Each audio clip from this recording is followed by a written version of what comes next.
اعوذ باللہ من الشیطان الرجیم بسم اللہ الرحمن الرحیم سورة انزلناها وفرضناها وانزلنا فيها آیات بینات لعلکم تذکرون۔ سورة النور مدنی صورت ہے، نزول میں 102 نمبر پر ہے، بعد الحشر، سورة الحشر کے بعد نازل ہو چکا ہے۔ ربط اس میں یہ ہے، اللہم اجعلنا اصحاب الحج الیک ونور قلوبنا بنور الایمان، یا اللہ ہمیں توفیق دے کہ ہم حج کے لیے جائے، ونور قلوبنا بنور الایمان، اور ہمارے دلوں کو منور فرما ایمان کے نور سے، الذی انزلت بہ الفرقان، کہ جس کے ذریعے سے آپ نے فرقان یعنی کتاب اللہ کو نازل کیا، تو انہی انوارات سے ہمارے دلوں کو منور فرما۔ ربط معنوی یہ ہے کہ ما قبل مؤمنین کے اوصاف حمیدہ ذکر ہو گئے، اب اس صورت میں اوصاف قبیحہ سے ایمان والوں کو اللہ روکتے ہیں۔ یا ما قبل صورت میں شرک پر رد ہوا، اب اس صورت میں توحید کی مثال کو اللہ ذکر فرما رہے ہیں۔ یا ما قبل صورت میں مؤمنین کے اوصاف ذکر ہو گئے، اب فرماتے ہیں یہ ایک مسئلہ توحید ساری دنیا کی نور کا سبب ہے۔ یا ما قبل انبیاء علیہ السلام کی صفائی ذکر ہو گئی، اس صورت میں حضرت امی عائشہ رضی اللہ تعالی عنہ کی صفائی ذکر ہو رہی ہے۔ دعوی صورت الاجتناب عن الاوصاف القبیحہ والرد علی الرسوم الباطلہ، اس صورت میں اللہ رب العزت نے ایمان والوں کو ان اوصاف سے روکا ہے جو قبیح اوصاف ہے، جن اوصاف کی وجہ سے معاشرہ گندا ہو جاتا ہے، اور رسوم باطلہ اس پر اللہ رب العزت نے تردید فرمائی ہے۔ اسی وجہ سے حضرت عمر رضی اللہ تعالی عنہ نے فرمایا کہ علموا نساءکم سورۃ النساء، کہ تم اپنی عورتوں کو سورۃ النساء سکھاؤ، اسی طرح سورۃ النور سکھاؤ۔ اس وجہ سے معاشرہ یہ پراگندہ نہیں ہوگا بلکہ صاف ستھرا آئے گا۔ اس وجہ سے آپ صلی اللہ علیہ وسلم کے زمانے کو دیکھے، صحابہ کرام کے زمانوں کو دیکھے، اس وقت یہ معاشرہ، اس میں یہ گندگی نہیں تھی جو آج کل کے معاشرے میں ہے۔ اس صورت کے اندر مبادی 7 ذکر ہے، وہ 7 چیزیں کہ جس کی وجہ سے معاشرہ خراب ہوتا ہے، معاشرے میں بگاڑ پیدا ہوتا ہے۔ اگر لوگ ان 7 راستوں کو بند کرے تو معاشرے میں عفت، پاک دامنی پھیلے گی۔ اسی طرح 7 قوانین ذکر ہے لدفع الفحشاء۔ سب سے پہلا قانون آیت نمبر 2 میں اللہ رب العزت نے ذکر فرمایا، الزانیۃ والزانی فاجلدوا کل واحد منہما 100 جلدہ۔ دیکھیے 2 قسم کے سزائیں ہیں، ایک ہے اگر کوئی شادی شدہ زنا کرے تو اس کی سزا رجم ہے، آپ صلی اللہ علیہ وسلم کے عمل سے بھی ثابت ہے اور قول سے بھی ثابت ہے۔ آپ صلی اللہ علیہ وسلم نے ماعز اسلمی رضی اللہ تعالی عنہ کو باقاعدہ رجم کیا تھا، اور حدیث پاک بھی ہے، آپ صلی اللہ علیہ وسلم نے فرمایا الشیخ والشیخۃ اذا زنیا فرجموہما۔ بعض مفسرین کے ہاں یہ پہلے قرآن مجید کی آیت تھی تو تلاوتاً منسوخ ہو چکا ہے، لیکن حکماً منسوخ نہیں ہے، اب بھی اس پر حکم باقی ہے۔ اگر شادی شدہ زنا کرے تو اس کو رجم کرے، لیکن اگر غیر شادی شدہ زنا کرے تو اس کی سزا یہ ہے کہ فجلدوا کل واحد منہما 100 جلدہ، انہیں 100 کوڑے مارو۔ یہ ظلم نہیں ہے بلکہ انصاف کا قانون ہے۔ ولا تأخذکما بہما رأفۃ فی دین اللہ، اللہ کے قانون کے جاری کرنے میں تم ترس نہ کھاؤ، ان کنتم تؤمنون باللہ والیوم الآخر، اگر تم اللہ پر اور آخرت کے دن پر ایمان لاتے ہو۔ اور جب تم سزا دو گے تو گھر میں سزا نہ دو، ولیشہد عذابہم طائفۃ من المؤمنین، ایک مؤمنین کی ایک جماعت کے موجودگی میں انہیں سزا دو تاکہ دوسرے لوگ جو ہے وہ بھی ان چیزوں سے، ان کاموں سے رک جائے۔ تو یہ ہے پہلا قانون۔ اس وجہ سے جب آپ ایک کو سزا دو گے تو پھر زنا کا ریشہ ختم ہو جائے گا۔ دوسرا قانون آیت نمبر 3 میں اللہ رب العزت نے ذکر کیا ہے الزانی لا ينکح الا زانیتا او مشرکا والزانیۃ لا ينکحها الا زان او مشرک۔ کیا مطلب؟ آیت کا ترجمہ تو یہ ہے کہ الزانی لا ينکح الا زانیہ، کہ زناکار آدمی زناکار عورت سے ہی نکاح کرتا ہے یا مشرکہ عورت سے نکاح کرتا ہے، اور زانی عورت وہ زانی مرد سے اور مشرک مرد ہی سے نکاح کرتا ہے۔ لیکن آیت کا مطلب یہ ہے کہ الجنس یمیل الی الجنس، جنس جنس کی طرف میلان کرتا ہے۔ جہاں پر بھی زناکار مرد ہوگا تو اس کے تعلقات ہوں گے اسی طرح بدکار عورت سے، جہاں پر بھی بدکار عورت ہوگی تو اس کے تعلق ہوں گے بدکار مرد سے۔ اشارہ اس بات کی طرف کہ اسی چیز کو دیکھ کر تم معاشرے میں اصلاح پیدا کر سکتے ہو۔ دیکھو ایک زناکار مرد کو،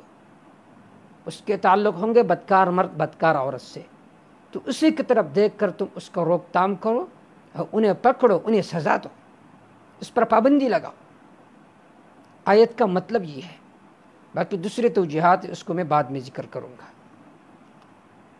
اس وجہ سے زنا کا جو ریشہ ہے یہ ختم ہو جائے گا اگر تم کھلم کھلا اسی طرح بے حیائی ہوگی، زناکار مرد زناکار عورت کے ساتھ ملے گا، اسی طرح زناکار مرد لڑکا بیریش لڑکا بڑوں لڑکوں کے ساتھ ملے گا، میل جول کرے گا، اور تم اس کو روکو گے نہیں تو اس وجہ سے معاشرے میں بگاڑ پیدا ہوگا، جس کو آج کل ہم اپنی آنکھوں سے دیکھ رہے ہیں۔ تیسرا قانون والذین یرمون المحصنات ثم لم یأتوا بأربعة شہداء فاجلدوہم 80 جلدہ، وہ لوگ جو پاک دامن عورتوں پر الزام لگاتے ہیں، بہتان لگاتے ہیں، فلم یأتوا بأربعة شہداء، پھر وہ اس کو ثابت نہ کرے 4 گواہوں کے ساتھ،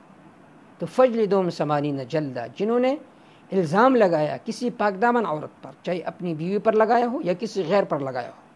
فاجلدوہم 80 جلدہ، تم اس کو 80 کوڑے مارو۔ اس قانون کا حاصل یہ ہے کہ زنا کرنا تو بڑی بات ہے، اگر کسی پر تم نے زنا کا تہمت لگایا کہ زانیہ عورت ہے، اپنے بیوی کے بارے میں کہا کہ تم بد کردار ہو، تو اس لفظ پر بھی اللہ رب العزت نے پابندی لگائی۔ اگر کسی نے کسی پر یہ الزام لگایا تو اس کو ثابت کرنا ہوگا 4 گواہوں کے ساتھ، اگر ثابت نہیں کی تو اسے 80 کوڑے مارو۔ اگر بیوی پر الزام لگایا تو اس کے بعد حد لعان ہوگا اور آپس میں تفریق واقع ہوگی۔ تو زنا کے الفاظ پر بھی اللہ رب العزت نے پابندی لگایا۔ چوتھا قانون والذین یرمون ازواجہم ولم یکن لہم شہداء، یہ اسی تیسرے قانون کا تتمہ ہے۔ پہلے فرمایا کہ کسی غیر پر تم نے الزام لگایا تو تم نے اس کو ثابت کرنا ہوگا 4 گواہوں کے ساتھ۔ اب فرماتے اگر آپ کی اپنی بیوی ہے اور تم اس پر شک ہے، تم نے شک کے بنا پر اسے زانیہ کہا تو تمہیں اس کو ثابت کرنا ہوگا، اگر ثابت نہیں کی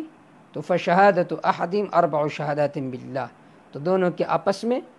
سب سے پہلے تو گواہ پیش کریں گے آپ، اگر گواہ آپ نے پیش نہیں کی تو پھر حد لعان ہوگا۔ حد لعان یہ ہے کہ عورت بھی 4 قسمیں کہے گی، مرد بھی 4 قسمیں کہیں گے کہ اللہ کی غضب و لعنت ہو اگر میں جھوٹا ہوں، اگر میں جھوٹی ہوں، اور اس کے بعد ان کے آپس میں تفریق واقع ہو جائے گی۔ تو یہ 4 قوانین اللہ رب العزت نے ذکر فرمائے لدفع الفحشاء، فحشاء کو روکنے کے لیے۔ اسی طرح مبادی 7، وہ 7 راستے جو گناہ کے اسباب ہے، ان کو اللہ رب العزت نے اس صورت کے اندر ذکر فرمایا ہے۔ سب سے پہلا قانون آیت نمبر 27 میں اللہ رب العزت نے ذکر فرمایا ہے۔ پہلا قانون آیت نمبر 27 میں یا ایھا الذین آمنوا لا تدخلوا بیوتا غیر بیوتکم حتی تستأنسوا وتسلموا علی اہلہا، کہ اے ایمان والو لا تدخلوا بیوتا غیر بیوتکم، اپنے گھروں کے علاوہ جب کسی کے گھر میں داخل ہو جاؤ تو بغیر اجازت کے داخل نہ ہو جاؤ۔ حتی تستأنسوا، یہاں تک کہ تم ان سے اجازت طلب کرو، وتسلموا علی اہلہا، اور وہاں کے رہنے والوں پر سلام کرو۔ اس قانون کا فائدہ کیا ہے آپ سمجھتے ہیں؟ جب آپ کسی غیر محرم کے گھر میں داخل ہوتے ہو، اگر آپ اچانک داخل ہوئے، ممکن ہے کوئی عورت کسی کام میں مصروف ہو اور اس کو خیال و تصور نہ ہو، اور آپ اس کو ایسے حالت میں دیکھیں کہ آپ اس وجہ سے اس کی محبت آپ کے دل میں بیٹھ جائے، یہ بھی زنا کا ایک راستہ ہے۔ تو اللہ رب العزت نے فرمایا جب بھی کسی کے گھر میں داخل ہو تو اجازت مانگ کر داخل ہو جاؤ، چاہے آپ کے چچا کا گھر ہے، چاہے آپ کا ماموں کا گھر ہے، چاہے آپ کا بھائی کا گھر ہے، جب داخل ہونا ہے تو اجازت مانگ کر داخل ہو جاؤ۔ حضرت ابن مسعود رضی اللہ تعالیٰ عنہ جب اپنے گھر میں داخل ہوتے تھے تو اجازت مانگتے تھے، سلام کرتے تھے تاکہ انہیں پتہ چلے کہ میں آ رہا ہوں۔ تو اس کا بہت بڑا فائدہ ہے اور بہت بڑی حکمت ہے اس بات کی کہ جب گھر میں داخل ہو، چاہے اپنا گھر ہو یا غیر کا گھر ہو، تو ضرور اجازت طلب کرو۔ اپنا گھر ہو تو سلام کرو، غیر کا گھر ہو تو اجازت طلب کرو۔ ایک ادب یہ۔ دوسرا ادب اللہ رب العزت نے اور دوسرا قانون اللہ رب العزت نے ذکر فرمایا آیت نمبر 40 میں،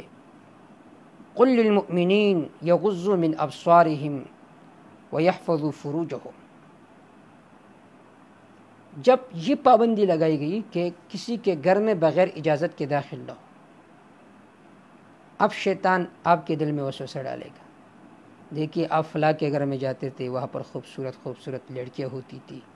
اس کا نظارہ آپ کرتے تھے، اب اس پر بھی پابندی لگائی گئی، لہٰذا آپ ایسا کریں، باہر جائے، کسی بازار میں جائیے، کسی راستے کے کنارے پر کھڑے ہو جائیے، وہاں پر عورتوں کو دیکھے، اپنے دل کو تسکین دے۔ تو اللہ رب العزت نے اس پر بھی پابندی لگائی، قل للمؤمنین یغضوا من ابصارہم،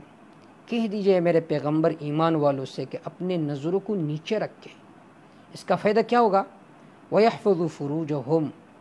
اور اپنی شرمگاہوں کی حفاظت کرے، یہ سبب ہوگا حفظ الفروج کا۔ دو اداب ہو گئے۔ تیسرا ادب وَقُلْ لِلْمُؤْمِنَاتِ، آیت نمبر 41 میں کہہ دیجئے اے میرے پیغمبر للمؤمنات، مؤمنہ عورتوں سے۔ اب شیطان آئے گا، لڑکی کے دل میں وسوسہ ڈالے گا کہ دیکھیے اس فلاں لڑکے کو دیکھیے، کتنا خوبصورت ہے، کتنی خوبصورت باڑی ہے، آپ اس کو دیکھیں نا، عشق کی شادی کرے، محبت کی شادی کرے۔ تو اللہ رب العزت اب عورتوں کو روک رہے ہیں، وَقُلْ لِلْمُؤْمِنَاتِ يَغْضُضْنَ مِنْ أَبْصَارِهِنَّ وَيَحْفَظْنَ فُرُوجَهُنَّ، کہ اپنے نظروں کو نیچے رکھے، وَيَحْفَظْنَ فُرُوجَهُنَّ، اور اپنی شرمگاہوں کی حفاظت کرے۔ تو یہ تین اداب ہو گئے۔ چوتھا ادب اللہ رب العزت نے اسی آیت کے آخر میں ذکر کیا،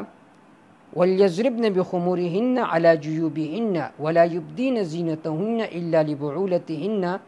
أَوْ آبَائِهِنَّ أَوْ آبَاءِ بُعُولَتِهِنَّ۔ پھر شیطان عورت کے دل میں وسوسہ ڈالے گا کہ دیکھیے کتنا خوبصورت ہار تو نے پہنا ہے، کتنی خوبصورت انگوٹھیاں ہے،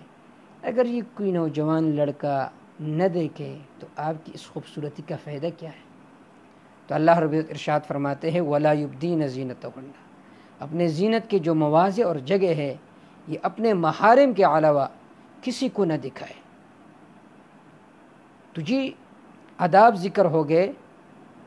پہلا ادب یہ ذکر ہوا کہ کسی کے گھر میں داخل ہو تو اجازت مانگ کر۔ دوسرا ادب مردوں کو کہ جب راستے پر جا رہے ہو تو اپنے نظروں کو نیچے رکھو۔ تیسرا ادب عورتوں کو کہ تم بھی نظروں کو نیچے رکھو۔ اور چوتھا ادب کہ اپنی زینت کے جگہ وہ محارم کے علاوہ کسی کے سامنے ظاہر نہ کرو۔ پانچواں ادب وَأَنْكِحُوا الْأَيَامَ مِنْكُمْ وَالصَّالِحِينَ مِنْ عِبَادِكُمْ وَإِمَائِكُمْ۔ وَأَنْكِحُوا الْأَيَامَ مِنْكُمْ، کہ نکاح کرو تم الایام منکم، ان کا کہ جو غیر شادی شدہ ہے۔ اب شیطان وسوسہ ڈالے گا نوجوان لڑکے میں کے دل میں کہ دیکھیے آپ کے ماں باپ تمہارے لیے شادی کا انتظام نہیں کرتے، لہٰذا آپ گناہ کریں۔ تو اللہ رب ارشاد فرماتے ہیں کہ جو غیر شادی شدہ ہے ضرور ان کے نکاح کا بندوبست کرو تاکہ جو گناہ کا ریشہ ہے وہ ختم ہو جائے اور گناہ کے جو اسباب ہے وہ ختم ہو جائے۔ چھٹا ادب والذین یبتغون الکتاب مما ملکت ایمانکم فکاتبوہم ان علمتم فیہم خیرا۔ اب شیطان وسوسے ڈالے گا غلام و نوکر کے دل میں کہ دیکھیے کتنی خوبصورت لڑکی، انہیں دیکھو، اپنی خواہش پورا کرو۔ تو اس کا جواب کہ جو مکاتب ہے، جو تمہارے غلام ہے، انہیں مکاتب بناؤ تاکہ وہ آزاد ہو کر کسی جگہ شادی کرے۔ 7واں قانون وَلَا تُكْرِهُ فَتَيَاتِكُمْ عَلَى الْبِغَاءِ، کہ آپ کے گھر میں اگر نوجوان لڑکیاں ہیں انہیں گناہ کے کام پر مجبور نہ کرو۔ ان اردنا تحسنا لتبتغوا عرض الحیات الدنیا،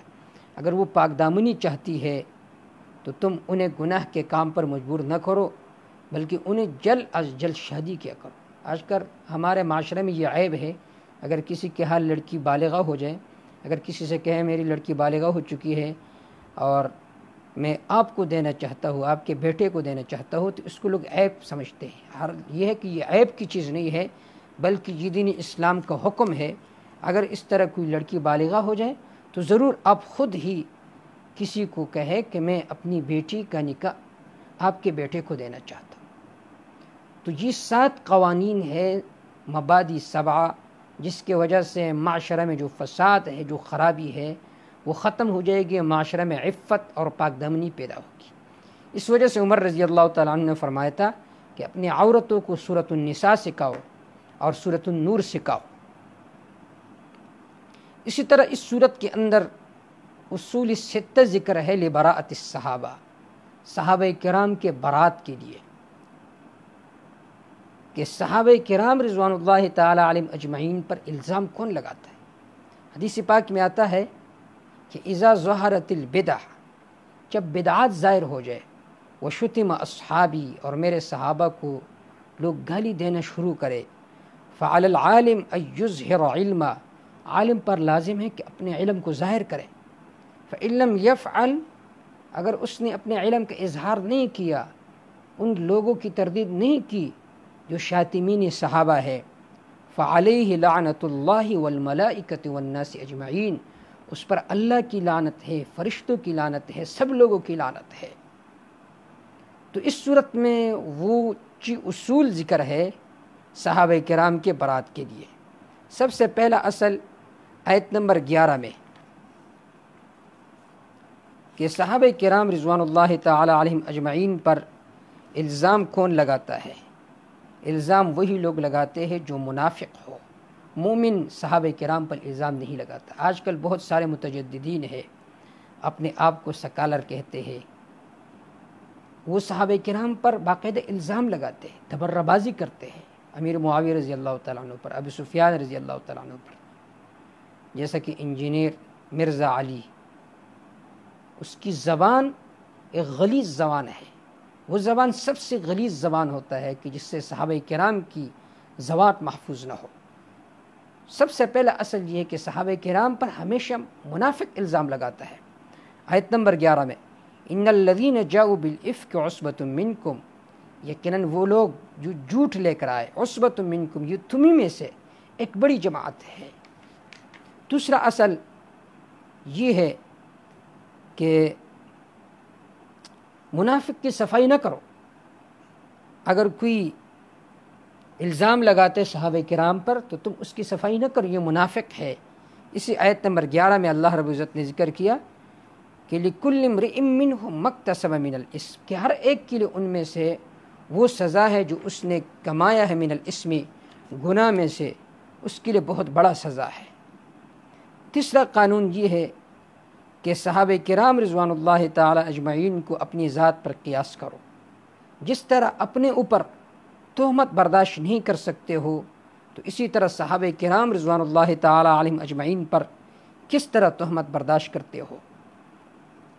آیت نمبر 12 میں اللہ رب العزت نے اس کو ذکر کیا، لولا اذ سمعتموہ لولا ظن المؤمنون والمؤمنات بانفسهم خیرا، کیوں ایمان والے مردوں نے اور ایمان والی عورتوں نے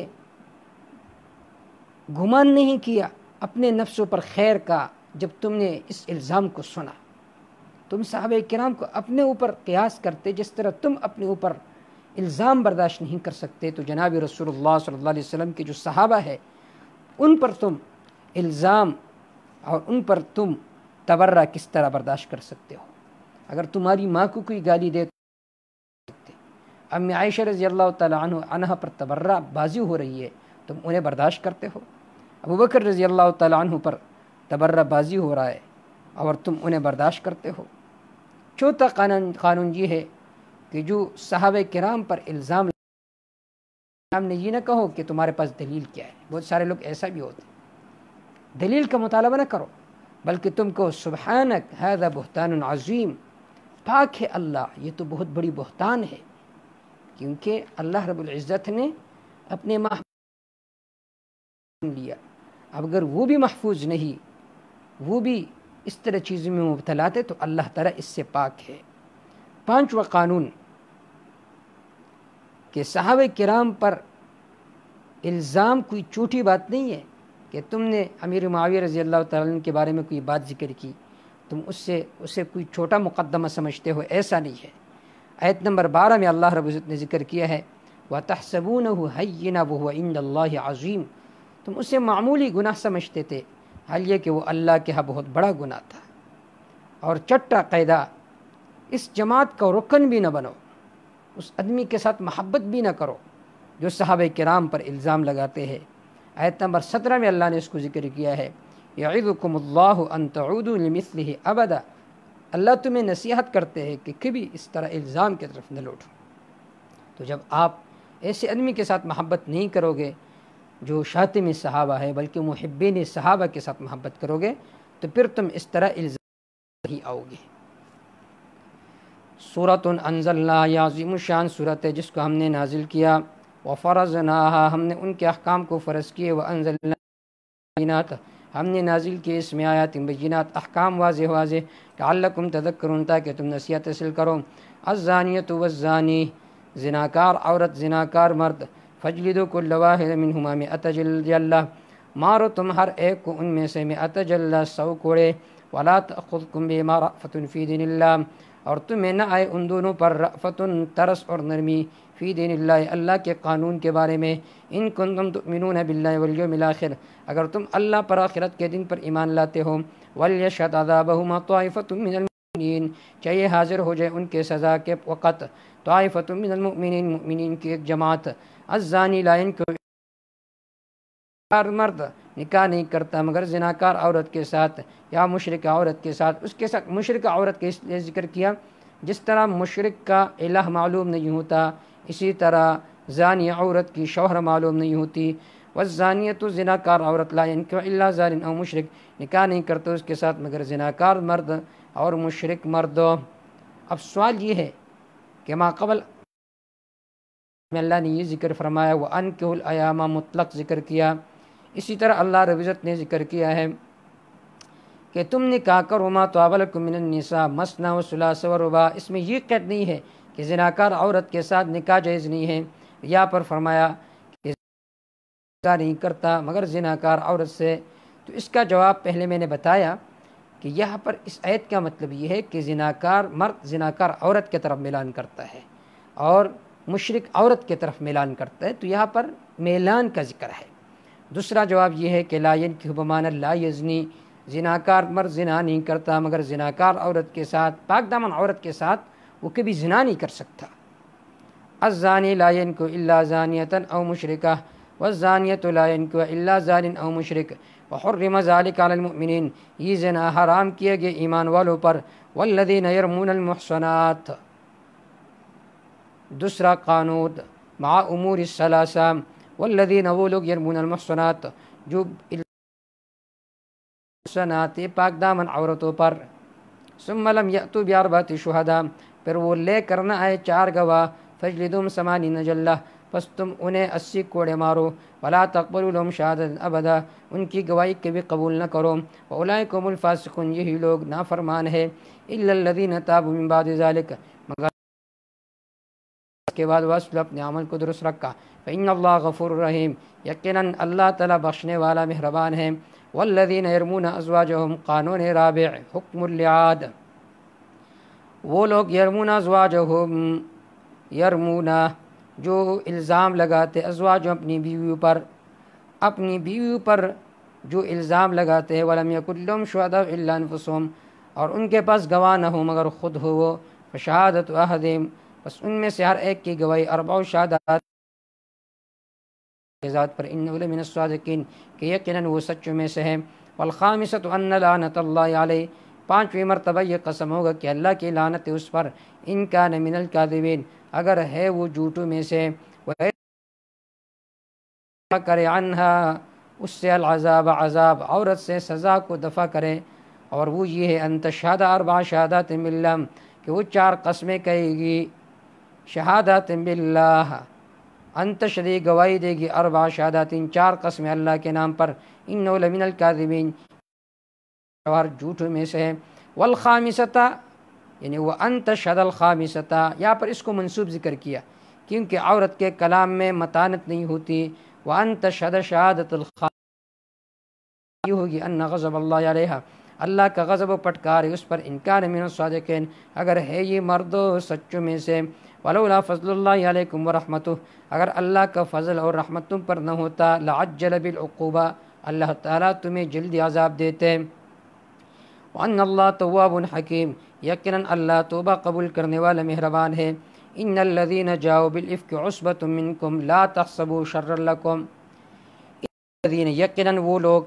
جاؤوا بالافک، جو لے کر آئے، بالافک، جھوٹ کو، عصبۃ منکم، ایک بڑی جماعت ہے تم میں سے، جو کہ منافقین کی جماعت ہے، لا تحسبوا شرا لکم، تم گمان نہ کرو اس تہمت پر کہ یہ تمہارے لیے شر ہے، بل هو خیر لکم، بلکہ یہ تمہارے لیے بہتر تھا۔ خلاصہ اور حاصل یہ ہے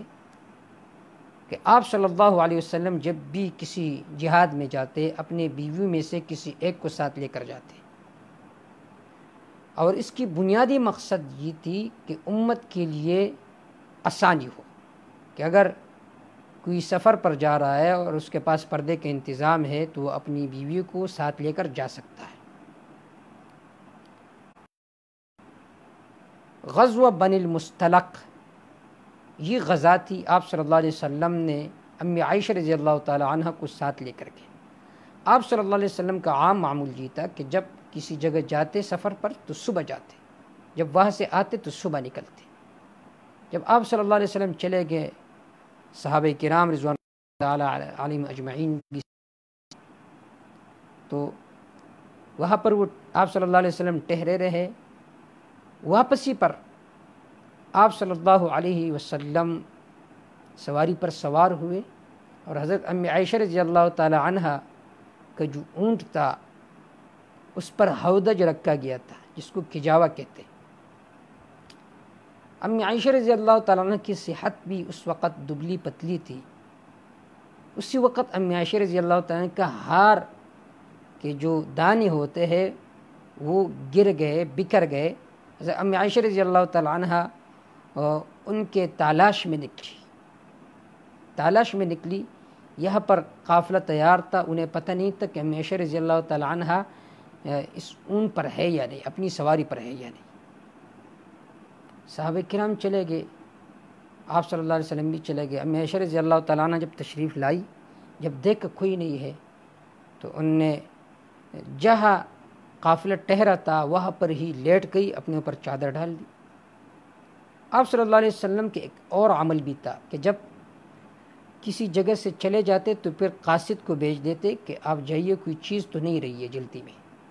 تو آپ صلی اللہ علیہ وسلم نے ایک صحابی کو بھیجا، صفوان ابن معطل السلمی، اس صحابی کو بھیجا۔ جب وہ آئے، جب دیکھ امی عائشہ رضی اللہ تعالیٰ عنہ لیٹی ہوئی ہے، پردے سے پہلے آپ نے امی عائشہ رضی اللہ تعالیٰ عنہ کو دیکھا تھا، تو آپ نے فوراً فرمایا انا للہ و انا الیہ راجعون۔ امی عائشہ رضی اللہ تعالیٰ نے اس کی یہی آواز سنی، اس کے بعد انہوں نے مجھے بٹھایا اس پر، اونٹ پر، اور پھر آئے، میں نے ان کے ساتھ کوئی بات دیکھی۔ جب امی عائشہ رضی اللہ تعالیٰ عنہ پہنچ گئی، قافلے کے ساتھ ملی، واقعی یہ ہوا، یہاں پر منافقین نے تہمت لگانا شروع کیا۔ رضی اللہ تعالیٰ عنہ کا صفوان بن معطل السلمی رضی اللہ تعالیٰ عنہ کے ساتھ تعلق تھا، اسی وجہ سے وہ رہ گئی قافلے سے۔ اس کا اتنا اثر ہوا، اتنا اثر، امی عائشہ رضی اللہ تعالیٰ عنہ کا کوئی پتہ نہیں کہ آپ صلی اللہ علیہ وسلم نے بار بار صحابہ کرام سے مشورہ کیا کہ کیا کروں۔ اور آپ صلی اللہ علیہ وسلم نے فرمایا واللہ لا اعلم علی آلی الا خیرا، کہ میں تو اپنے اہل کے بارے میں صرف خیر کا گمان ہی رکھتا ہوں کہ اس طرح تو ہو ہی نہیں سکتا۔ اور جس آدمی پر ان لوگوں نے الزام لگائے وَلَقَدْ ذَكَرُوا رَجُلًا مَا عَلِمْتُ بِهِ سُوءًا قَطُّ وَلَا دَخَلَ بَيْتِ قَطُّ إِلَّا وَأَنَا حَاضِرٌ، کہ جس کے بارے میں یہ لوگ الزام لگا رہے ہیں وہ تو بہت اچھا آدمی تھا، وہ تو میرے گھر میں اس وقت داخل ہوا ہے کبھی بھی جب میں موجود ہوتا تھا۔ بس آپ صلی اللہ علیہ وسلم پریشان تھے، بار بار صحابہ کرام سے۔ عمر رضی اللہ تعالیٰ عنہ نے فرمایا کہ آپ ہم سے کیوں مشورہ پوچھتے ہو؟ امی عائشہ رضی اللہ تعالیٰ عنہ کا انتخاب کس نے کیا؟ تو آپ صلی اللہ علیہ وسلم چپ ہو گئے کہ اللہ نے انتخاب کیا۔ الطیبات للطیبین والطیبون للطیبات، جب اللہ نے امی عائشہ رضی اللہ تعالیٰ عنہ کا انتخاب آپ کے لیے کیا تو یہ کیسے ہو سکتا ہے؟ بلکہ یہ منافقین کی چال ہے۔ خیر یہ امی عائشہ رضی اللہ تعالیٰ عنہ کا کو بھی پتہ نہیں ہے۔ ایک مرتبہ امی عائشہ رضی اللہ تعالیٰ عنہ قضاء حاجت کے لیے ام مستح عنہ کی پاؤں وہ پسل گئی تو انہوں نے فرمایا تھا ایسا مستح، امی عائشہ رضی اللہ تعالیٰ نے فرمایا کیوں مستح کو بد دعا کرتی ہو، تو بدری صحابی ہے۔ تو انہوں نے فرمایا آپ کو پتہ نہیں، پورا واقعہ سنایا۔ امی عائشہ رضی اللہ تعالیٰ واپس آئی، بیمار ہو گئی، آپ صلی اللہ علیہ وسلم سے اجازت مانگی، آپ صلی اللہ علیہ وسلم نے اجازت دی۔ جب امی عائشہ رضی اللہ تعالیٰ عنہ اپنے باپ کے گھر پہنچ گئی، ابوبکر رضی اللہ تعالیٰ عنہ رو رہے تھے، امی عائشہ رضی اللہ تعالیٰ عنہ کی ماں ام رومان وہ رو رہی تھی۔ امی عائشہ رضی اللہ تعالیٰ کے والدہ نے کہا کہ بیٹی اگر تجھ سے یہ گناہ سرزد ہوا ہے تو آپ صلی اللہ علیہ وسلم سے معافی مانگی، اگر سرزد نہیں ہوا ہے تو آپ کہے کہ مجھ سے یہ گناہ نہیں ہوا ہے۔ تو حضرت امی عائشہ رضی اللہ تعالیٰ نے فرمایا اگر میں کہوں مجھ سے یہ گناہ نہیں ہوا تو آپ صلی اللہ علیہ وسلم مجھ پر کس طرح اعتماد کریں، جبکہ میں نے یہ کام نہیں کیا۔ امی عائشہ رضی اللہ تعالیٰ فرماتی ہے کہ میرا خیال یہ تھا کہ اللہ آپ صلی اللہ علیہ وسلم کو وہی بھیجیں گے لیکن وہی غیر مطلوب کی۔ ایک مرتبہ آپ صلی اللہ علیہ وسلم بھی ہمارے گھر آئے، فرمانے لگی کہ آپ صلی اللہ علیہ وسلم جب تشریف فرماتے تو آپ کا چہرہ متغیر ہوا، میں سمجھا کہ بھی آپ صلی اللہ علیہ وسلم پر وہی نازل ہونے والی۔ آپ صلی اللہ علیہ وسلم پر وہی نازل ہو گئی اور یہ آیات نازل ہو گئے ان الذین جاؤوا بالافک عصبۃ منکم۔ آپ صلی اللہ علیہ وسلم خوش ہوئے، اللہ کی حمد بیان کی۔ ابوبکر رضی اللہ تعالیٰ عنہ کی بیوی نے اور عائشہ رضی اللہ عنہ کی ماں نے عائشہ رضی اللہ تعالیٰ عنہ سے کہا کہ آپ صلی اللہ علیہ وسلم کی شکریہ ادا کرے۔ انہوں نے فرمایا میں آپ صلی اللہ علیہ وسلم کا شکریہ کیوں ادا کروں، میں اپنا رب کا شکریہ کیوں نہیں ادا کرتا۔ اس کو کہتے ہیں مستغرق فی التوحید۔ تو یہ جو صحابہ کرام پر الزام لگانا ہے یہ منافقوں کا کام ہے۔ مرام الکلام میں ہے لما قدمت دولت المجوس تشاور بعض الشیاطین فی افساد الاسلام الصحابہ ظلموا اہل البیت، کہ مجوس نے مشورہ کیا کہ اسلام میں ہم فساد کس طرح پیدا کر سکتے۔ اس کا طریقہ یہ ہے کہ ہم یہ الزام لگائیں گے کہ صحابہ کرام نے رضوان اللہ تعالی علیہم اجمعین نے اہل بیت کے ساتھ ظلم کیا۔ تو اللہ رب العزت نے یہ آیات نازل فرمائی حضرت امی عائشہ رضی اللہ تعالی عنہ کے برات سے متعلق۔ بہت سارے صحابہ بھی متاثر ہوئے تھے اس تہمت کے اندر۔ ابن سعد نے ذکر کیا ہے کہ امی عائشہ رضی اللہ تعالی عنہ کی 10 خصوصیات ہے جو اور کسی بیوی میں نہیں تھی۔ پہلی خصوصیت یہ ہے کہ باقی ساری عورتیں وہ سیبہ تھی جبکہ امی عائشہ رضی اللہ تعالیٰ عنہ باکرہ تھی۔ دوسری خصوصیت یہ ہے کہ امی عائشہ رضی اللہ تعالیٰ کی ماں باپ دونوں نے ہجرت کی۔ اور تیسری خصوصیت یہ ہے کہ امی عائشہ رضی اللہ تعالیٰ کی برات آسمان سے آئی۔ اور چوتھی خصوصیت یہ ہے کہ امی عائشہ رضی اللہ تعالیٰ فرماتے کہ میں اور آپ صلی اللہ علیہ وسلم ایک برتن سے غسل کرتے تھے۔ اور پانچویں خصوصیت یہ ہے کہ حضور صلی اللہ علیہ وسلم کے سامنے امی عائشہ رضی اللہ تعالیٰ عنہ لیٹی ہوتی تھی اور آپ صلی اللہ علیہ وسلم نماز پڑھتے تھے۔ چھٹی خصوصیت یہ ہے جبریل علیہ السلام نے حضور صلی اللہ علیہ وسلم کو میری تصویر دکھائی ریشم کے کپڑے میں۔ ساتویں خصوصیت یہ ہے کہ میری ہوتے ہوئی جب میں آپ صلی اللہ علیہ وسلم کے ساتھ لیٹی تھی تو اس وقت آپ صلی اللہ علیہ وسلم پر وہی آتی تھی۔ آٹھویں خصوصیت یہ کہ میری گود میں حضور صلی اللہ علیہ وسلم کی روح نکلی ہے۔ نویں خصوصیت یہ ہے کہ جب آپ صلی اللہ علیہ وسلم فوت ہو گئے اس وقت میری باری تھی۔ اور 10ویں خصوصیت یہ ہے کہ میرے گھر میں آپ صلی اللہ علیہ وسلم دفن ہے۔ تو حضرت امی عائشہ رضی اللہ تعالیٰ عنہ ایک عظیم صحابیہ، امت کی ماں، ایک عظیم عالمہ ہے۔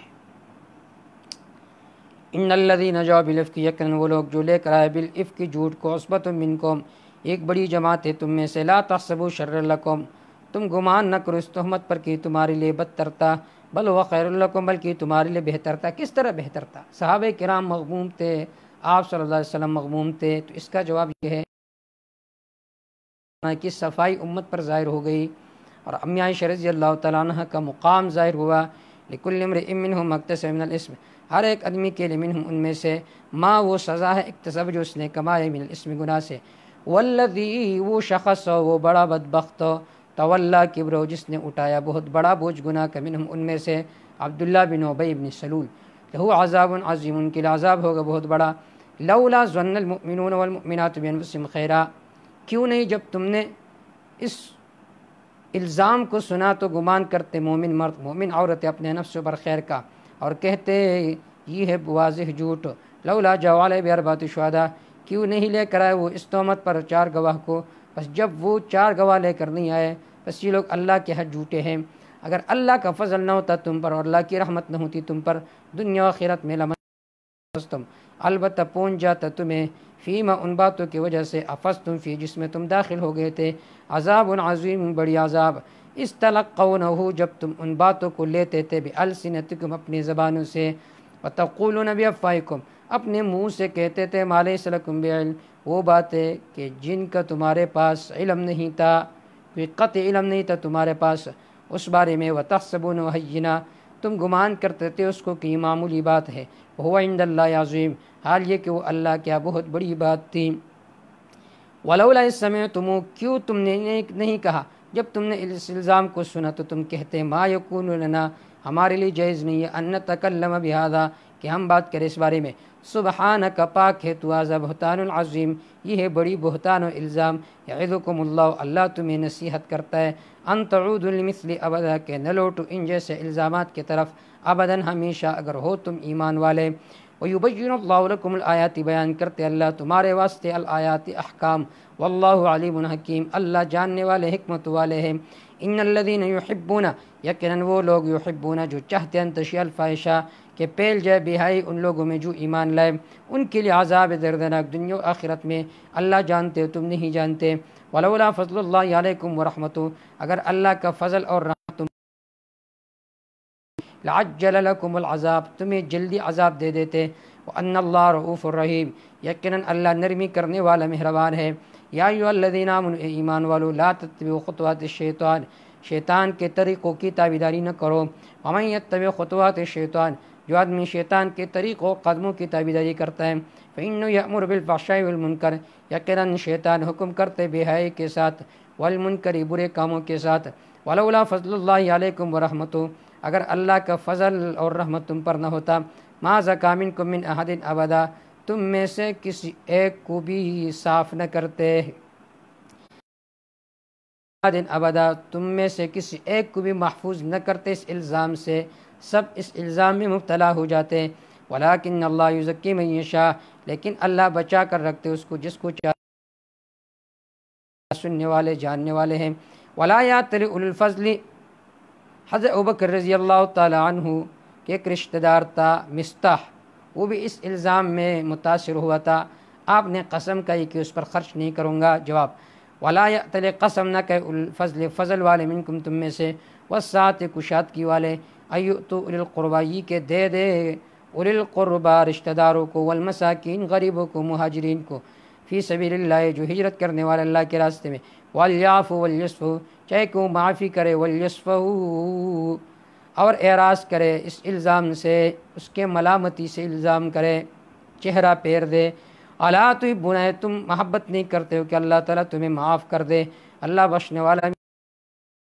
لوگ جو الزام لگاتے پاک دامن عورتوں پر، الغافلات جو کہ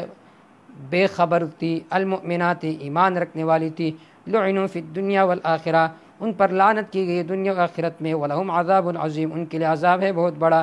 یوم اس دن تشہد علیہم السنتہم کی گواہی دیں گے ان کے خلاف ان کے زبانیں ان کے ہاتھ، ان کے پاؤں بسبب ان اعمال کے جو وہ کرتے تھے۔ یومئذ اس دن یوفیہم اللہ دین لہم الحق، پورا بدلہ دیں گے اللہ تعالیٰ ان کو، الحق پورا بدلہ حق، ویعلمون یہ لوگ یقین کریں گے، ان اللہ الحق المبین یقیناً اللہ تعالیٰ وہی حق ذات ہے۔ الخبیثات للخبیثین، الخبیثات گندہ عورت ہے، للخبیثین گندہ مردوں کے ساتھ مناسب ہے، اور گندے مرد گندے عورتوں کے ساتھ مناسب ہے۔ والطیب پاک عورتیں پاک مردوں کے مناسب ہے، پاک مرد پاک عورتوں کے مناسب ہے۔ اشارہ آپ صلی اللہ علیہ وسلم پاک ہے تو ام عائشہ بھی پاک ہے۔ یا دوسرا قول یہ ہے کہ اقوال الخبیثۃ للخبیثین واقوال الطیبات للطیبین، یا اعمال الخبیثۃ للخبیثین، کہ برے اعمال وہ کرتے جو خبیث ہو، بری باتیں وہ کرتے جو خبیث ہو۔ اولئک مبرؤون مما یقولون یہ لوگ مبرہ ہے اس سے جو یہ لوگ کہتے ہیں، لہم مغفرۃ ورزق کریم ان کے لیے بخشش ہے، ورزق کریم عمدہ رزق ہے۔ یا ایھا الذین آمنوا پہلا ادب، اے ایمان والو لا تدخلوا بیوتا داخل نہ ہو جاؤ گھروں میں، غیر بیوتکم جو تمہارے گھر نہ ہو، حتی تستانسوا یہاں تک کہ تم اجازت طلب کرو، وتسلموا علی اہلہا سلام کہو اس کے رہنے والوں پر، ذالکم خیر لکم لعلکم تذکرون یہ تمہارے لیے بہتر ہوگا تاکہ لعلکم تذکرون تاکہ تم نصیحت حاصل کرو۔ فإن لم تجدوا فیہا احدا اگر تم اس میں کسی کو بھی نہ پاؤ، کسی اجازت دینے والے کو، تو فلا تدخلوا اس میں داخل نہ ہو جاؤ، حتی یؤذن لکم یا دی جائے۔ وإن قیل لکم ارجعوا اگر تمہیں کہا جائے واپس ہو جاؤ، واپس لوٹ جاؤ، پس لوٹ جاؤ، ہوا ازکیٰ لکم یہ تمہارے لیے بہتر ہوگا، ہوا ازکیٰ لکم یہ تمہارے لیے پاکی کا سبب ہوگا الزام و بدنامی سے۔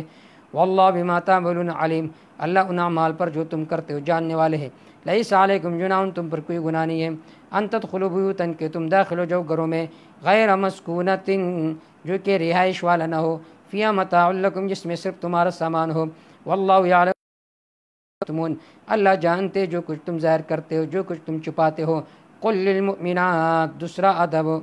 کہہ دیجئے میرے پیغمبر، للمؤمنین مومن مردوں سے، یغضوا من ابصارہم کہ اپنے نظروں کو نیچے رکھے اور اپنی شرمگاہوں کی حفاظت کرے، یہ ان کے لیے بہتر ہے، یا کردار ہے اس کو جو لوگ کاریگری کرتے ہیں۔ وقل کہہ دیجئے میرے پیغمبر، للمؤمنات مومن عورتوں سے، یغضضن من ابصارہن کہ اپنی نظروں کو نیچے رکھے، ویحفظن فروجہن اپنی شرمگاہوں کی حفاظت کرے، ولا یبدین زینتہن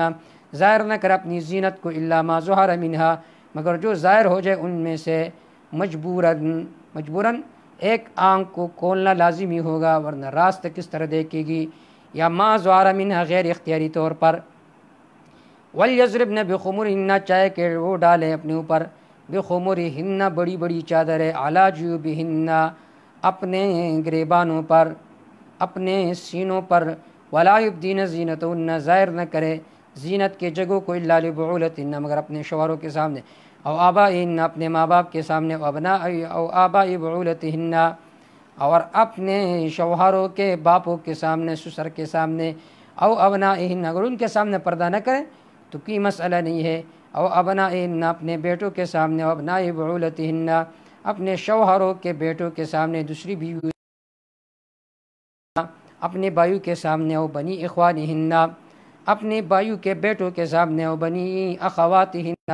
اپنے بہنوں کے بیٹوں کے سامنے، او نسائہن یا اور مؤمن عورتوں سے، ما ملکت ایمانہن یا وہ جو مالک ہیں ان کے دائیں ہاتھ، او التابعین یا وہ غلام غیر اولی الاربۃ جو شہوت والے نہ ہوں، من الرجال مردوں میں سے، او الطفل الذین یا ان بچوں میں سے، لم یظہروا جو کہ مطلع نہیں ہوئے، علی عورات النساء عورتوں کے پوشیدہ جگہوں پر۔ لیکن آج کل جو بچے ہوتے ہیں انہیں ہر چیز کا پتہ ہوتا ہے، لہٰذا ان سے احتیاط کرنا چاہیے۔ ولا یضربن بارجلہن وہ اپنے پاؤں کو تیزی سے نہ مارے، لیعلم ما یخفین من زینتہن تاکہ ظاہر ہو جائے جو کچھ پوشیدہ ہے، من زینتہن ان کے زینت کی چیزوں میں سے، وتوبوا الی اللہ جميعا رجوع کرو اللہ کی طرف سب، اے ایمان والو تاکہ تم کامیاب ہو جاؤ۔ وانکحوا الایام منکم نکاح کرو الایام ان کو جو غیر شادی شدہ ہو، کل صلاح ذکر لو والصالحین من عبادکم اور وہ نیک جو تمہارے غلام ہو ان کو بھی نکاح، ان کے بھی نکاح کرو، و ایمانکم اپنے لونڈیوں میں سے اس کے بھی نکاح کراؤ، یکون فقراء اگر وہ فقیر ہو، یغنیہم اللہ من فضلہ اللہ انہیں مال یستعفف الذین لا یجدون نکاحا چاہے کہ وہ ولیعفف چاہے کہ عفت میں رکھ کے اپنے آپ کو وہ لوگ لا یجدون نکاح جو نکاح کے طاقت نہیں رکھتے ہیں، حتی یغنیہم اللہ من فضلہ یہاں تک کہ اللہ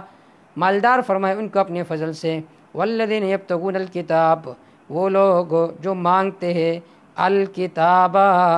مکاتب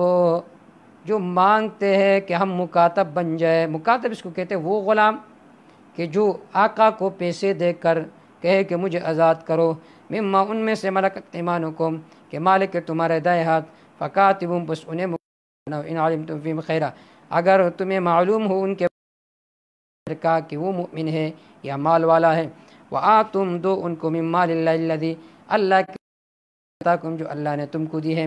ولا تکرہوا فتیاتکم علی البغاء مجبور نہ کرو فتیاتکم اپنی لڑکیوں کو علی البغاء گناہ کے کام پر، ان اردنا تحسنا یہ قید اتفاقی ہے، بالخصوص اگر وہ چاہتے پاک دامنی تاکہ تلاش کرو تم عرض الحیات دنیا کے سامان کو جس نے ان کو مجبور کیا، یقیناً اللہ ان کے مجبور کرنے کے بعد بخشنے والے مہربان ہے، ولا تکرہوا فتیاتکم مجبور نہ کرو اپنی بچیوں کو علی البغاء گناہ کے کام پر اگر وہ پاک دامنی چاہتی ہے، اپنی عورتوں کو لڑکیوں کو بچیوں کو اس جگہ بھیجنا جہاں پر بے حیائی ہو، جہاں پر آپ خلوط نظام ہے، مرد اور عورت ہے۔ دیکھیے جب نوجوان لڑکی اور ایسی فیشن والی کہ جس میں کشش ہو وہ کسی نوجوان آدمی کے ساتھ بزنس و کام کرے گی، کاروبار کرے گی، تو یہ لڑکی بھی گناہ سے محفوظ نہیں ہو سکتا اور یہ لڑکا بھی گناہ سے محفوظ نہیں ہو سکتا۔ آج دیکھیے اپنے کالجوں کے حالات، آج دیکھیے یہ جو NGO ہے اس میں مخلوط نظام ہوتے لڑکی اور لڑکے، اور فیشن بھی اس کے اس طرح ہوتا ہے الامان الحفیظ۔ تو انہی جگہوں کی وجہ سے یہ ان کو زنا پر مجبور کرتا ہے، لہٰذا ان چیزوں سے احتراز کرنا چاہیے۔ رزق دینے والا اللہ ہے، اللہ پرندوں کو رزق دیتا ہے، کافروں کو رزق دیتا ہے، تو ہم کو اور تم کو بھی رزق دیں گے، لہٰذا عزت نفس سب سے متقین کے لیے اللہ نور السماوات والارض مثل نورہ کمشکات فیہا مصباح۔ کیا مطلب؟ اگر تم چاہتے ہو اللہ نور السماوات والارض مثل نورہ کمشکات فیہا مصباح، اگر تم چاہتے ہو کہ ہمارے معاشرے میں اصلاح ہو، ہمارے معاشرے میں نورانیت پیدا ہو جائے، تو جو ماقبل احکام ذکر ہو گئے تو ان پر عمل کرو۔ یہاں پر اللہ رب العزت نے ذکر فرمایا اللہ نور السماوات والارض، اللہ رب العزت آسمان و زمین کا نور ہے۔ نور یہاں پر کئی معنوں میں آتا ہے، بعض مفسرین نے لکھی کہ نور بمعنی مدبر کے ہے کہ اللہ زمین و آسمانوں میں تدبیر کرنے والا ہے، بعض نے کہا نور بمعنی ہادی کے ہے کہ اللہ ہدایت دینے والے ہیں، بعض نے کہا نور بمعنی مظہر کے ہے، منور کے ہے، جیسا کہ ایک شاعر کہتے ہیں وَيَظْهَرُ فِي الْبِلَادِ ضِيَاءُ نُورٍ يَقُومُ بِهِ الْبَرِيَّةُ أَيَّ مُوجَةٍ۔ دوسری بات یہاں پر فرمایا مثل نورہ، یہاں پر نور مثل نورہ، قاعدہ یہ ہے کہ مضاف الیہ غیر ہوتے مضاف کا،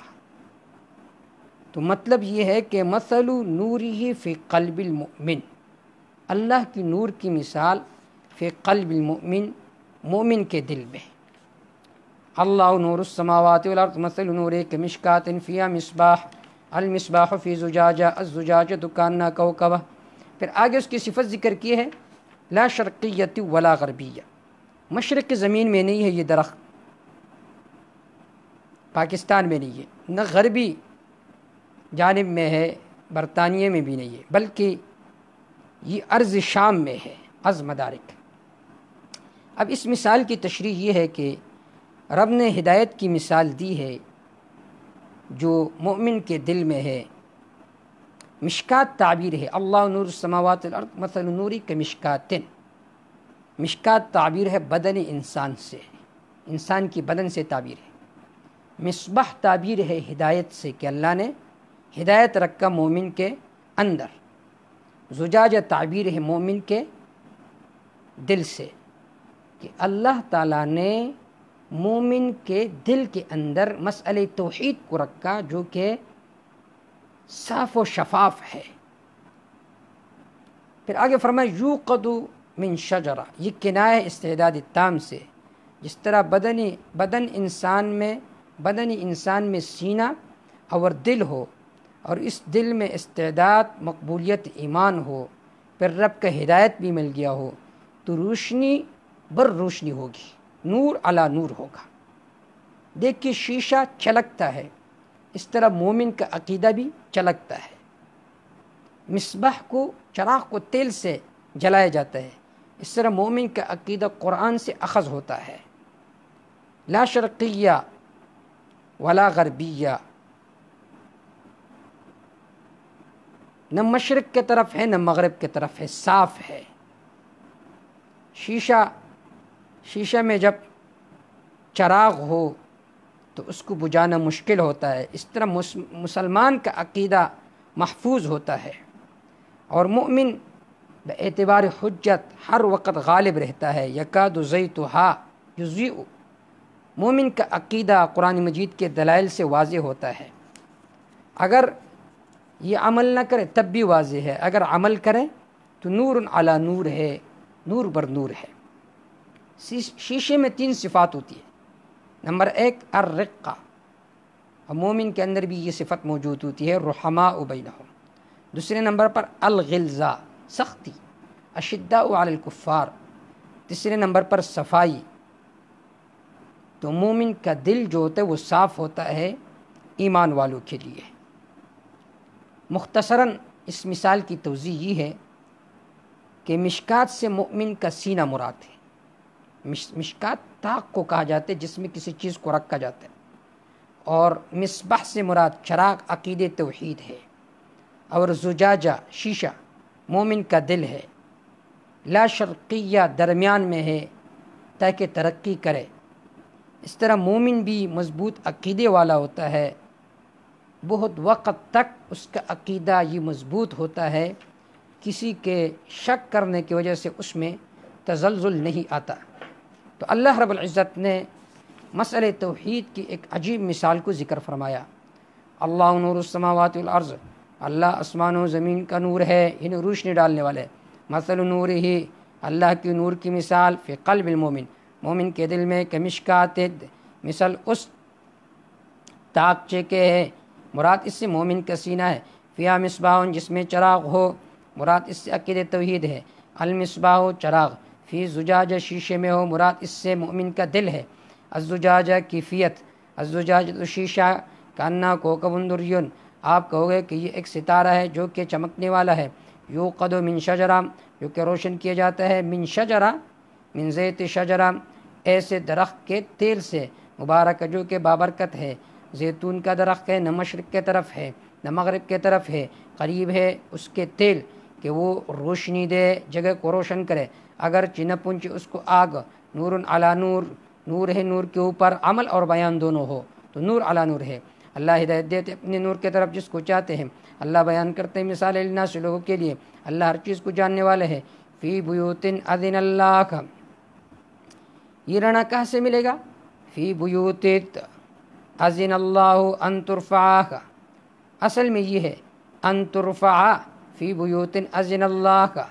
گھروں کے بارے میں اللہ نے حکم کیا ہے، ان ترفع، ان تعظم، کہ اس کی تعظیم کی جائے اور یاد کیا جائے اس میں اسم اللہ کا نام، باقی بیان کرتے اس اللہ کے لیے، صبح و شام، رجالت، کون بیان کرتے؟ یسبح رجال، باقی بیان کرتے ایسے مرد جنہیں غافل نہیں کرتے تجارت، ولا بیع، خرید و فروخت اللہ کی ذکر سے اور نماز کے قائم کرنے سے اور زکوٰۃ کو دینے سے، یخافون یوما تتقلب فی القلوب والابصار، وہ ڈرتے ہیں ایسے دن کے عذاب سے، تتقلب فی القلوب والابصار، کہ الٹ پلٹ ہوں گے اس میں، القلوب دل، والابصار اور آنکھیں، یجزیہم اللہ احسن ما عملوا، تاکہ بدلہ دے اللہ ان کو احسن ما عملوا، بہتر اس کا جو انہوں نے عمل کیا ہے، ویزیدہم من فضل، اور زیادہ دے ان کو اپنا فضل، اپنا دیدار نصیب فرمائے۔ واللہ یرزق من یشاء بغیر حساب، اللہ رزق دیتے جسے چاہتے ہیں بغیر حساب، بغیر کسی اندازہ کے۔ والذین کفروا، وہ لوگ جنہوں نے کفر کیا، اعمالہم، ان کے اعمال کی مثال کسراب، مثل اس ریت کی ہے، بقیت، ایک میدان میں۔ سراب اس ریت کو کہا جاتا ہے کہ دور سے جب آدمی دیکھے تو یہ نظر آتا ہے کہ یہ پانی ہے، حقیقت میں وہ پانی نہیں ہوتا بلکہ نظر کا دھوکہ ہوتا ہے۔ یحسب الظمآن ماء، گمان کرتے اس پر، الظمآن پیاسا، ماء پانی کا، حتی اذا جاء، یہاں تک کہ جب وہ آئے گا وہاں پر، لم یجدہ شیئا، نہیں پائے گا کچھ بھی، وجد اللہ عنده فوقا، وجد اللہ عندہ، پائے گا وہاں پر اللہ کو، فوفا حسابہ، بس پورا پورا دیں گے اللہ تعالیٰ ان کو ان کے حساب۔ واللہ سریع الحساب، اللہ جل حساب والا ہے۔ اشارہ اس بات کی طرف کہ یہ مشرکین اپنے اعمال کو اچھا سمجھتے ہیں، لیکن جب برزخ جائیں گے تو انہیں کچھ بھی نہیں ملے گا اور اللہ تعالیٰ انہیں پورا پورا بدلہ دیں گے۔ او کظلمات، مشرک کے وہ اعمال، دو قسم کے اعمال ہیں، ایک تو ہے کہ جو بظاہر اچھے ہوں، دوسرے قسم کے وہ اعمال ہے کہ جس میں اچھائی کے بالکل عنصر نہ ہو۔ اب اس کی مثال، او کظلمات، یا ان کے اعمال کی مثال، فی بحر، او کظلمات، یا مثل تاریکیوں کے ہے، فی بحر، دریا میں، مشرک کا سینہ دریا میں ہے، شرک میں ہے، لجن، ایسا دریا جو بہت زیادہ گہرا ہو، یغشاہ موجن، جس کو ڈانپ لیا ہو، موجن، موجن، لہروں نے، سمندر کے لہروں نے، مراد اس سے جہالت ہے، شرک میں ہے، پھر اس کے ساتھ جہالت بھی ہے۔ یغشاہ موجن، من فوقی موجن، اور اس کے اوپر اور لہر ہے، مراد اس سے مشرک دوست ہے۔ من فوق صحابن، اور اس کے اوپر بادل ہے۔ کیا مطلب؟ ایک آدمی مشرک ہے، عقیدہ شرک کا ہے، اس کے اوپر اس کے دوست بھی مشرک ہیں، ساتھ ساتھ اس کے اعمال بھی شرکیہ ہے۔ ظلمات بعضها فوق بعض، تاریکی ہے ان کے بعض کے اوپر۔ اذا اخرج یدہ، جب وہ نکالے گا اپنے ہاتھ کو، لم یکد یراھا، قریب نہیں کہ اس کو دیکھ سکے۔ ومن لم یجعل اللہ له نورا، جس کے لیے اللہ نے روشنی مقرر نہیں کی، بس نہیں ہے اس کے لیے کوئی روشنی۔ علم ترى، آپ نہیں دیکھتے، ان اللہ، یا سے دلیل عقلی مسئلہ توحید پر، آیا آپ نہیں دیکھتے یقیناً اللہ کے لیے پاکی بیان کرتے، قالن و حالن، جو کچھ آسمان میں جو کچھ زمین میں ہیں، والطیر، پرندے، صافات، سب کے صف، صافات، اپنے پروں کو بند کرنے والے ہیں، یا صافات، اس حال میں کہ وہ اللہ کے سامنے صف بصف کھڑے ہیں۔ کل قد علم صلاۃ، ہر ایک جانتے ہیں، صلاتہ، اللہ سے مانگنے کا طریقہ، و تسبیح ہو، اللہ تعالیٰ کی پاکی، واللہ علیم بما یفعلون، اللہ جاننے والے اس کو جو کچھ یہ لوگ کرتے ہیں۔ وللہ ملک السماوات والارض، اللہ کے لیے زمین و آسمانوں کی بادشاہت ہے اور اللہ کی طرف لوٹنا ہے۔ علم ترى، آپ نہیں دیکھتے، ان اللہ یسجی السحاب، یقیناً اللہ چلاتے ہیں بادلوں کو، ثم یؤلف بینہم، پھر جمع کرتے ہیں اس کو آپس میں، ثم یجعلہ رکاما، پھر بنا دیتے ہیں ان کو تہ بتہ، فتری الودق یخرج من خلالہ، پھر دیکھیں گے آپ بارش کو جو نکلتا ہے، من خلال، ان بادلوں کے بیچ سے، وینزل من السماء، اللہ اتارتے ہیں اوپر سے اولے، من جبال، یعنی کل جبال، مثل پہاڑوں کے، اتنے بڑے بڑے ہوتے ہیں، فیہا من برد، اس کے اندر اولے ہوتے ہیں، فیصیب بہ من یشاء، اللہ تعالیٰ پہنچاتے یہ اولے جس کو چاہتے ہیں، پھیرتے ہیں جس سے چاہتے ہیں، قریب ہے اس کی بجلی کا چمک، یذہب بالابصار، کہ لے جائے نظروں کو، یقلب اللہ اللیل والنہار، اللہ تبدیل کرتے دن اور رات کو، بدلتے ہیں۔ ان فی ذلک لعبرہ، یقیناً اس میں عبرت ہے، لأولی الابصار، عقل والوں کے لیے، آنکھ والوں کے لیے، جس کی آنکھیں ہو یعنی جس کی عقل ہو۔ واللہ خلق کل دابہ، اللہ نے پیدا کیا ہر قسم ذی روح، من ماء، پانی سے، فمنہم من یمشی علی بطنہ، بعض ان میں سے ایسے جو چلتے ہیں علی بطنہ، پیٹ پر، جیسے کہ سانپ ہو گیا، مچھلی ہو گئی، ومنہم من یمشی علی رجلین، بعض ان میں سے وہ ہے جو چلتے ہیں اپنے دونوں پاؤں پر جیسا کہ انسان، ومنہم من یمشی علی اربع، بعض ان میں سے وہ جو چار پاؤں پر چلتے ہیں جیسے کہ بکری۔ یخلق اللہ ما یشاء، پیدا کریں گے اللہ تعالیٰ وہ جو اللہ چاہتے ہیں۔ ان اللہ علی کل شیء قدیر، یقین اللہ تعالیٰ ہر چیز پر پوری قدرت رکھنے والا ہے۔ لقد انزلنا آیات مبینات، تحقیق ہم نے اتارا ہے آیات احکام دلائل، مبینات واضح واضح، واللہ یہدی من یشاء، اللہ ہدایت دیتے ہیں جس کو چاہتے ہیں، الی صراط مستقیم، سیدھی راہ کی طرف۔ ویقولون، یہ لوگ کہتے ہیں، آمنا باللہ، ہم ایمان لا چکے اللہ پر لسانن، وبالرسول، رسول پر، اور ہم تابعداری کرتے دل سے۔ پھر ثم یتولی فریق منہم، پھر منہ موڑ لیتے ہیں ان میں سے ایک جماعت، ایک فریق، من بعد ذالک، اس کہنے کے بعد، وما اولئک بالمؤمنین، نہیں یہ لوگ قطعی طور پر ایمان والے۔ وَإِذَا دُعُوا نَمُونِ تولی، جب انہیں بلایا جاتا ہے اللہ کی طرف، اس کے رسول کی طرف تاکہ فیصلہ کرے ان کے درمیان، اچانک ایک جماعت ان میں سے منہ موڑتا اعراض کرتا ہے۔ وَإِيَّكُنْ لَهُمُ الْحَقُّ،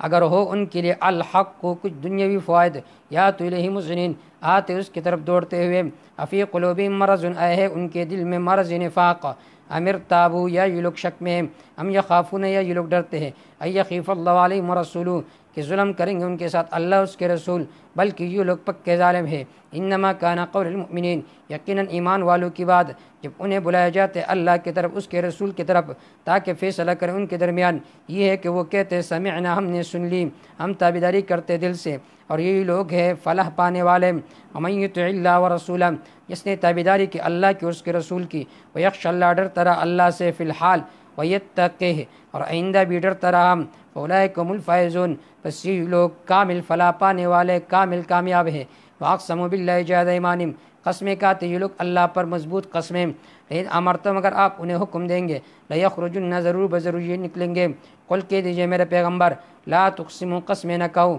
طاعۃ معروفہ، یعنی طاعتکم طاعۃ معروفہ، تمہاری تابعداری پہچانی گئی ہے، ہم تم کو جانتے ہیں کہ تم کتنے پانی میں ہو، یقین اللہ خبردار ہے ان پر جو تم کرتے ہو۔ قل کہہ دیجئے میرے پیغمبر، اطیعوا اللہ واطیعوا الرسول، تابعداری کرو اللہ کو اس کے رسول کا، فإن تولوا، اگر یہ لوگ پھر گئے، فإنما علیہ ما حمل، یقین اس پیغمبر پر ذمہ داری ہے جو اس پر ذمہ داری لا دی گئی ہے، اور تم پر وہ ہے جو تم پر لا دی گئی ہے، اگر تم نے ان کی تابعداری کی، اس پیغمبر کی، تم ہدایت پاؤ گے۔ وما علی الرسول الا البلاغ المبین، نہیں یہ رسول پر مگر پہنچانے واضح۔ وعد اللہ الذین آمنوا، بشارتی دنیاوی اللہ رب العزت ذکر فرما رہے ہیں، وعد اللہ الذین آمنوا، وہ لوگ جو ایمان لے، منکم، تم میں سے، قوت نظریہ، وعاملوا الصالحات، عمل کرتے ہیں نیک، قوت عملیہ، لیستخلفنہم فی الارض، البتہ ضرور بضرور اللہ انہیں خلافت دیں گے زمین میں، کما استخلف الذین من قبلہم، جس طرح اللہ نے خلافت دی ان لوگوں کو جو ان سے پہلے تھے، ولیمکنن لہم، ضرور بضرور غلبہ دیں گے اللہ تعالیٰ ان کے لیے، دینہم، ان کے دین کا،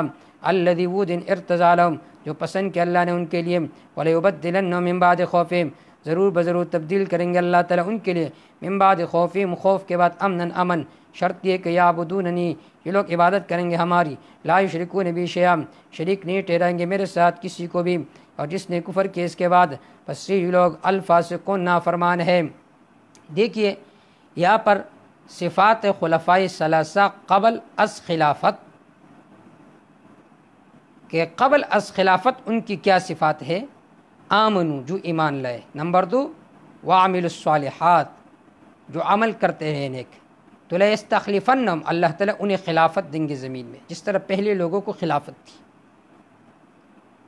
ولیبدلنہم، ولیمکنن لہم دینہم، اور غلبہ دیں گے ان کے دین کو، ولیبدلنہم، تیسری بات یہ ہے کہ ان کے دور میں امن ہوگا۔ کون لوگ ہیں؟ تیسری صفت یہ کہ یہ لوگ جو ہماری عبادت کرے اور ہمارے ساتھ کسی کو شریک نہ ٹھہرائے۔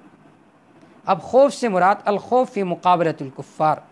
کفار کے مقابلے میں خوف نہیں ہوگا۔ اب دیکھیے علی رضی اللہ تعالیٰ عنہ کے دور میں یہ تینوں باتیں نہیں تھیں، نہ وہاں پر امن تھا، نہ دین مستحکم تھا، اور نہ پوری دنیا میں خلافت کا نظام تھا، بلکہ جنگیں تھی، تینوں باتیں نہیں تھیں علی رضی اللہ تعالیٰ عنہ کے دور میں، اور یہ تینوں باتیں ابوبکر رضی اللہ تعالیٰ عنہ، عمر رضی اللہ تعالیٰ عنہ، عثمان رضی اللہ تعالیٰ عنہ کے دور میں پائی جاتی تھی۔ مطلب یہ ہے کہ جب علی رضی اللہ تعالیٰ عنہ کی خلافت برحق ہے، تم اس کو مانتے ہو، تو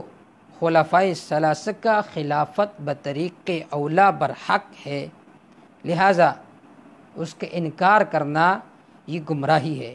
واقیم الصلاۃ، اصول فوز نمبر 1، قائم کرو نماز کو، زکوٰۃ دو، اطیعوا الرسول، تابعداری کرو رسول کا، لعلکم ترحمون، ثمرائی اصول تاکہ تم پر رحم کی جائے۔ لا تحسبن الذین کفروا، گمان نہ کرے وہ لوگ جنہوں نے کفر کیا، معاجزین کی یہ بھاگنے والے، فی الارض زمین میں، ومأواہم النار، ان کا ٹھکانہ آگ ہے، ولبئس المصیر، بہت برا ہے لوٹنے کا جگہ۔ یا ایھا الذین آمنوا، اے ایمان والو، یستأذنکم الذین، چاہے اجازت طلب کرے تم سے، الذین، وہ لوگ، ملکت ایمانکم، کہ مالک ہے تمہارے دائیں ہاتھ، یعنی لونڈی ہے تمہارا، غلام ہے تمہارا، والذین، وہ لوگ، لم یبلغوا الحلم، جو نہیں پہنچے ہیں الحلم حد بلوغکم، منکم تم میں سے، ثلاث مرات، 3 اوقات میں، من قبل صلاۃ الفجر، فجر کے نماز سے پہلے، وحین تضعون ثیابکم من الظہیرہ، جس وقت تم اتار کر رکھو اپنے پاس اپنے زائد کپڑوں کو دوپہر کے وقت، ومن بعد صلاۃ العشاء، اور عشاء کے نماز کے بعد، ثلاث عورات لکم، یہ 3 پردے کے اوقات ہیں تمہارے لیے، لیس علیکم ولا علیہم جناح، نہ تم پر گناہ نہ ان پر گناہ، بعدہن، ان اوقات کے بعد، اگر بغیر اجازت کے بھی آئے، کیوں؟ طوافون علیکم، یہ لوگ بار بار چکر لگاتے تم پر، بعضکم علی بعض، بعض تمہارے علی بعض، ان بعض پر، یہ لوگ بار بار تم پر چکر لگاتے، لیکن لہٰذا بار بار اجازت طلب کرنا مشکل ہے۔ اس طرح بیان کرتے اللہ تعالیٰ تمہارے لیے الآیات، احکام، واللہ علیم حکیم، اللہ جاننے والے، حکمت والے ہے۔ اذا بلغ الاطفال منکم، اور جب پہنچ جائے بلوغت کو بچے تم میں سے، فلیستاذنوا، چاہے کہ وہ اجازت طلب کرے، جس طرح اجازت طلب کرتے تھے وہ لوگ جو ان سے پہلے تھے، جیسا کہ صورت نور آیت نمبر 27 میں گزر چکا ہے، یہ اسی کا تتمہ ہے۔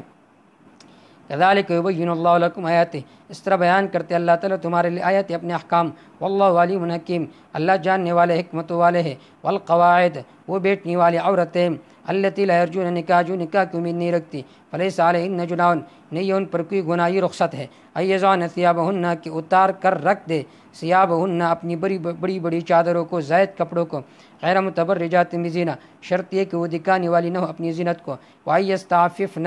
یہ کہ وہ عفت میں رہے، تو یہ ان کے لیے بہتر ہے، عزیمت پر عمل کرے، اللہ جاننے والے ہیں، سننے والے ہیں۔ لیس علی الاعمی حرج، کیا مطلب یہ ہے کہ جب دوسروں کے گھر میں دخول سے منع ہوا تو ذہن میں یہ سوال تھا کہ یہ ممانعت عام ہو، لہٰذا اگر کوئی آپ کو دعوت دے تو وہاں پر جانا بھی منع ہو، تو اللہ رب العزت نے فرمایا نہیں، وہاں پر جانا منع نہیں ہے۔ بعض اوقات جو معذور لوگ ہوتے تھے تو ان کے ساتھ کھانے میں بھی مشکل ہوتی تھی، اور آدمی جب کھانا کھاتے تو گھبراتے تھے کہ میں زیادہ نہ کھاؤں، تو اللہ رب العزت نے اس آیت میں رخصت ذکر کی۔ لیس علی الاعمی حرج، نہیں ہے اندھے پر کوئی گناہ، ولا علی الاعرج حرج، اور نہ شل پر کوئی گناہ، لنگڑے پر کوئی گناہ نہیں ہے، ولا علی المریض حرج، نہ بیمار پر کوئی گناہ، ولا علی انفسکم، نہ تم پر، ان تأکلوا من بیوتکم، یہ کہ کھاؤ تم اپنے گھروں سے، اپنے باپ کے گھروں سے، اور بیوت امہاتکم، اپنی ماں کے گھروں سے، اور بیوت اخوانکم، اپنے بھائی کے گھر سے، اور بیوت اخواتکم، یا اپنے بہن کے گھر سے، اور بیوت اعمامکم، یا اپنے چچا کے گھر سے، اور بیوت عماتکم، یا اپنی پھوپھیوں کے گھر سے، اور بیوت اخوالکم، یا اپنے ماموں کے گھر سے، اور بیوت خالاتکم، یا اپنی خالہ کے گھر سے ماں طرف، او ما ملکتم مفاتحہ، یا اس کے گھر سے کہ مالک ہو تم ان کے چابیوں کا، اور صدیقکم، یا اپنے دوستوں کے گھر سے، لیس علیکم جناح، تم پر کوئی گناہ نہیں ہے کہ کہو تم مل کر، یا او اشتاتا، یا الگ الگ ہو کر، اذا دخلتم بیوتا، جب داخل ہو جاؤ تم گھروں میں، فسلموا علی انفسکم، السلام کرو اپنے ہم جنسوں پر، اپنے دوستوں پر، تحیۃ من عند اللہ، یہ خدائی تحفہ اللہ کی طرف سے، مبارکتاً، برکت والا، طیبتاً، خوش کرنے والا، کذالک یبین اللہ لکم الآیات، اس طرح بیان کرتے اللہ تمہارے واسطے الآیات، اپنے احکام، لعلکم تعقلون، تاکہ تم عقل سے کام لو۔ انما المؤمنون، یقیناً ایمان والے وہ ہے جو ایمان لاتے اللہ پر، اس کے رسول پر، اور جب وہ آپ صلی اللہ علیہ وسلم کے ساتھ ہوتے ہیں، علی امر جامع، کسی اجتماعی کام پر، لم یذهبوا، وہ نہیں جاتے یہاں تک کہ آپ صلی اللہ علیہ وسلم سے اجازت طلب کریں، یقیناً وہ لوگ جو آپ سے اجازت طلب کرتے ہیں، اولئک الذین، یہ وہ لوگ ہیں جو ایمان لاتے اللہ پر، اس کے رسول پر، جب وہ آپ سے اجازت طلب کرے اپنے بعض کاموں کے لیے، اپنے بعض ضروری کاموں کے لیے، بس اجازت دے جس کے لیے اب چاہے ان میں سے، واستغفر لهم اللہ، بخشش طلب کرے ان کے لیے اللہ سے۔ یہ کیوں ہو سکتا ہے کہ وہ کسی کام کو ضروری سمجھتا ہو اور یہ کام ان کے لیے ضروری نہ ہو، ان اللہ غفور رحیم، یقین اللہ بخشنے والا مہربان ہے۔ لا تجعلوا دعاء الرسول بینکم، نہ بناؤ رسول کا بلانا اپنے درمیان کہ دعاء بعضکم بعضا، جس طرح تم ایک دوسرے کو بلاتے ہو۔ لا تجعلوا دعاء الرسول، تم رسول کو نہ بلاؤ جس طرح تم ایک دوسرے کو بلاتے ہو۔ دعا بمانا آواز ہے۔ کیا مطلب؟ یا محمد کہہ کر نہ پکارو، بلکہ وقت خطاب میں کہو یا نبی یا رسول۔ اور یا محمد کے ساتھ جنہوں نے پکارا تو وہ منافق تھے،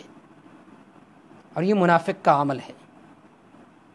اب آپ کے ذہن میں یہ سوال یہ ہوگا کہ آپ صلی اللہ علیہ وسلم کو تو جبریل علیہ السلام نے بھی یا محمد کہہ کر پکارا، تو اس کا جواب یہ ہے کہ جبریل علیہ السلام اس آیت کا مخاطب نہیں ہے۔ ابن کثیر اور ابن جریر رحمہ اللہ نے اس قول کو ذکر کیا ہے۔ دوسرا معنی اس آیت کا یہ ہے لا تجعلوا دعاء الرسول، دعا اپنے معنی میں ہے کہ تم نہ بناؤ رسول کا مانگنا کہ دعائے بعضکم بعضا، جس طرح تم ایک دوسرے کے بارے میں دعا کرتے ہو، دعا کرتے ہو، ممکن ہے قبول ہو جائے یا نہ ہو جائے۔ اگر رسول تمہارے بارے میں دعا کرے تو وہ فوراً قبول ہوگی۔ یا دعا بمانا حکم کے ہے کہ اگر کوئی ساتھی تمہیں حکم دے، اگر تم کرو تو اچھی بات ہے، نہ کرو پھر بھی کوئی گناہ نہیں،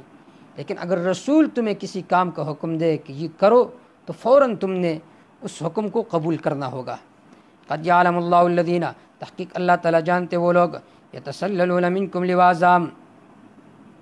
یتسللون جو کسک جاتے منکم تم میں سے، لواذا دوسرے کے آڑ میں، فلیحذر الذین چاہے کہ ڈرے وہ لوگ، یخالفون عن امرہ جو مخالفت کرتے اللہ تعالیٰ کے حکم سے، یہ کہ پہنچ جائے گی فتنۃ انہیں آزمائش، یا پہنچ جائے گی انہیں عذاب دردناک۔ الا خبردار، ان للہ ما فی السماوات والارض، یقین خاص اللہ کے اختیار میں ہے جو کچھ آسمانوں میں جو کچھ زمین میں ہے۔ قد یعلم ما انتم علیہ، تحقیق جانتے اللہ تعالیٰ وہ کچھ جس حالت میں تم ہو۔ ویوم یرجعون الیہ، جس دن یہ لوگ لٹائے جائیں گے اللہ کے طرف، فینبئہم بما عملوا، اللہ انہیں متنبع کریں گے بما عملوا، اس پر جو انہوں نے عمل کیا۔ واللہ بکل شیء علیم، اللہ تعالیٰ ہر چیز کو جاننے والے ہے۔ تو سورت کے اندر بنیادی طور پر معاشرے کے اصلاح کے لیے قوانین ذکر تھے کہ جس سے معاشرے میں عفت پیدا ہوگی اور جس سے معاشرے میں ایک قسم کا سدھار پیدا ہوگا اگر ان قوانین پر ہم سب عمل کریں۔